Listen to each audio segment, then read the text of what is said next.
Hello everyone and welcome to a very nice game I myself have played against the Morphy bot on chess.com while I was basically waiting for my Chessmaster Grandmaster edition to set up, as like you guys requested, you wanted me to pair up the Grandmaster edition of Chessmaster against the almighty Frizz Plus NNUE, so assisted with neural networks to see the outcome of that clash, because we've tested out the old Nintendo Entertainment System Chessmaster against the Stockfish, and it didn't really go all that well. Yeah, against Stockfish, not Fritz. I might have said Fritz for some reason. But yeah, against Stockfish. And while I was waiting, I decided to test out one of the bots, and I saw there was a Morphy bot, so I thought it would be a really cool idea. And the bot is rated some 2500, but it's not 2500 like you would have it a standard bot. It's fixed that it plays a bit more aggressive, it sacrifices a bit more, and it tries to get an active play. So I gave Morphy the white pieces. I thought it would make for a more interesting game to see how it would attack, and I made all of my moves pretty much instantly. As for those of you who have been following the Morphy saga, you know that it's been well, sort of an issue for Morphy when his opponents took way too long to actually make a move. And I thought, okay, it's a very strong engine. I'm gonna lose either way, so I might as well just play what comes to mind. And the game actually turned out pretty okay until something completely wild happened. So let's dive straight into it. So the Morphy bot has the white pieces, and for some reason my board is tilted a little bit, so sorry about that. I will fix that in a second. Sometimes this happens, I have no idea why, and then I never realize it, and then it stays like that for the entire recording. But now I've actually caught it, so nicely done by me. So yeah, and also let me just flip the board. This is looking very weird. Okay, so Morphy has the white pieces, and he opens with pawn to d4, and this was already quite a surprise for me, as well. Who would expect Morphy to play d4? And that's something that I think chess.com has to fix. I mean, everyone expects Morphy to just play e4 and that's it. But there's also an AGADMATOR bot on chess.com you can play against, sort of my bot. But people have been sending me that whenever they play the Evans Gambit, I decline the Evans Gambit, and that's sacrilege. So I hope they fixed that, or maybe they have fixed it. I don't know. But okay, getting back to the game, Morphy played d4, and I played knight to f6 as I usually do. We have c4 and now e6 by me. We have knight to c3, and okay, I played the Nimzo Indian, bishop to b4. We have knight to f3. This is the three knight variation of the Nimzo. And usually whenever we have this position, I always say that basically nowadays everyone plays queen to c2 or e3. But knight to f3 is a move you don't see very often, and the top replies here are c5 and b6. However, I have no idea what to play here, so I just transposed into the Ragozin defense, as I did some work on the Ragozin, so I thought maybe this was my best option. Morphy went bishop to d2, which was also very weird for me, and I played d captures on c4, giving Morphy the full center. I want to experience the full wrath of the old master. And of course, here we have pawn to e4. Pawn to e3 is a normal move that white should make here. You just defend your d4 pawn, you prepare to capture on c4, but Morphy sacrificed a pawn here with e4, which already brings us to a very interesting game.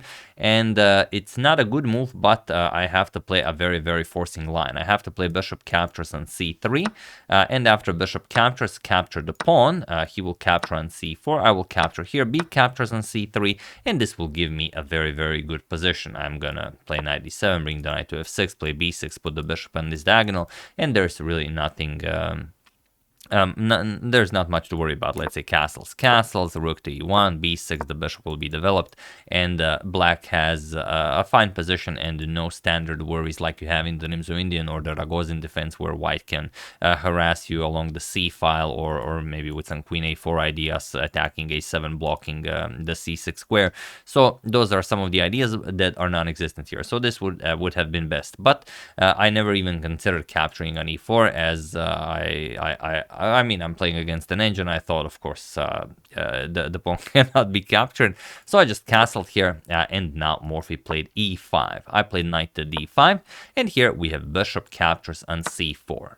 And okay, I played b6. I'm saying now, okay, I'm not gonna play bishop to b7, or maybe even bishop to a6 if, you know, the position calls for it. Sorry about that. Morphy played castles, and now I just traded knight captures on c3, expecting a recapture, but here is the move that really came as a surprise. Morphy played queen to c2. And it's not a great move, but it's a very, very tricky one. And I was very, very much weirded out by this. And I instantly played knight to e2 check, which to my surprise is the absolute best move. I mean, we have to give the back the piece somehow. Problem is, if you go back knight to d5 to kind of save the piece, then bishop captures on d5, comes with an attack on the rook. That's the problem. And after I recapture, bishop captures on b4, attacks my rook here. And now, okay, the game can still be played. I have to play rook to e8, which is weird. And if you play the move you want to play, rook to d8, to put more pressure on the on white center, then the game is just dead lost. Knight g5 goes threatens this, and after g6, now the rook here becomes a target. And now after you move the rook, knight e4, and that's it. There's no defense against knight to f6. The queen, rook, and king are perfectly placed for the knight, and whatever you play here, it's lost. So to my amazement, when I was analyzing the game afterwards, knight to e2 is indeed the absolute best move to play. So okay, bishop captures on e2, I played bishop captures on d2, knight captures on d2, and now I played bishop to b7, putting my bishop on this long diagonal. And okay, I still have to work on my development, but I mean, it's not like white is really threatening anything. So bishop to f3 by Morphy, and I capture it. Bishop captures, knight captures, and I played knight to d7, shifting my knight over not to f6, but preparing c5, as the knight is now nicely guarding this. The rook is coming to c8, rook 8 to c1, putting pressure on c7, and I play rook to c8, now hoping to get that c5 move in. And if I can get that in, then my position is perfectly fine. So rook f to d1, now making it a bit tricky, as the rook is now aligned with my queen. So I play queen to e7, and here we have queen to a4. Now the a7 pawn is undefended, and Morphy, of course, is attacking it. And here I should play a5, or even c5 in some lines can be pretty good. And c5 is indeed the move I played. My idea was that if Morphy captures on a7, I'm going to play rook here. And indeed, this would not be all that great for white. Queen to b7, rook can go here, queen to c6. I'm going to capture the pawn on a2, and now let's say d captures on c5, knight captures on c5, and we get this position where you know, okay, white is always a little bit better. He has, you know, some pressure against my position, but you know, I feel that you know, if I don't really mess something up, you will be able to play this.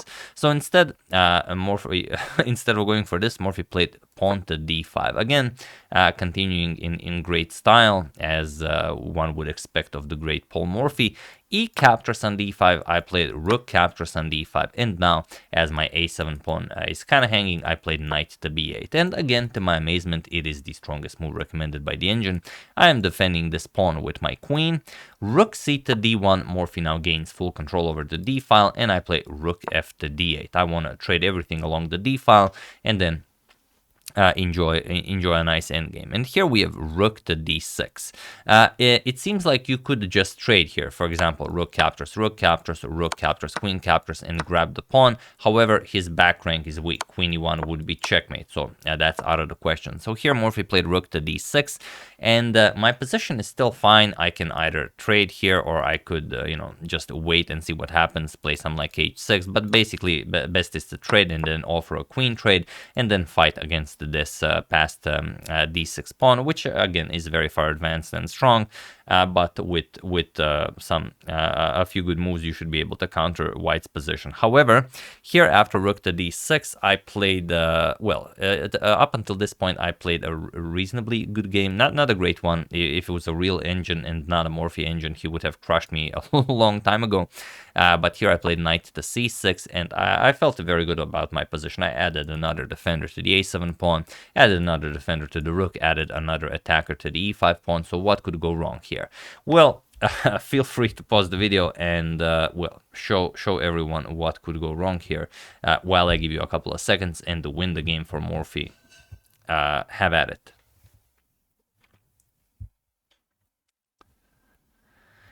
So for those of you who were able to do it, congratulations on punishing this, I mean, it's just terrible insolence of a move. And for those of you who just want to enjoy the show, it is, of course, queen captures on c6. This is what Morphy played, and now I have realized what I've done. My back rank is just terrible, and, well, I can just resign the game here. Or I could maybe drag it out, play a piece down, but, as Morphy lived his life as a gentleman, I decided to end this game as a gentleman and allow the checkmate to happen on the board. So I accepted the queen. Here Morphy played rook captures on d8, I recaptured, and the rook captures on d8. Morphy delivers a back rank checkmate. So very nicely played by Morphy. Like I said, I played a couple of suboptimal moves, and if it was a real engine, of course, it would have crushed me way quicker. But here, Morphy is designed, or rather, Morphy's bot is designed to play interesting moves, to try and play attacking chess, to try and sacrifice, and that's why he gave me a few chances, and I got a decent position in the end. Like I said, if this knight to c6 move doesn't appear on the board, the position is very much playable, but I played knight to c6, and well, the rest is history. So yeah, that's the game. I hope you guys enjoyed it. Very nicely played by Morphy. I never actually saw lines like these because no one plays them, but as you can see, for a blitz game and for some quick format games, or even faster for bullet, you should know them, as someone might use them against you. So that's the game. Hope you guys enjoyed it. I'm still preparing the Stockfish versus Chessmaster Grandmaster Edition brawl, so stay tuned for that. I would like to thank Robert Aratun, Ravishing Reptiles YouTube, Rosman Richard, Gerhard Homa, and Nagarjuna Ponugoti for your contribution to my channel. Thank you a lot. I really appreciate it. As usual, you can check 2 of my previous videos here. Thank you for watching, and I will see you soon, continuing to check up on your wonderful suggestions and whatever else happens in the chess world. So thank you all. I will see you soon, and have an excellent rest of your day.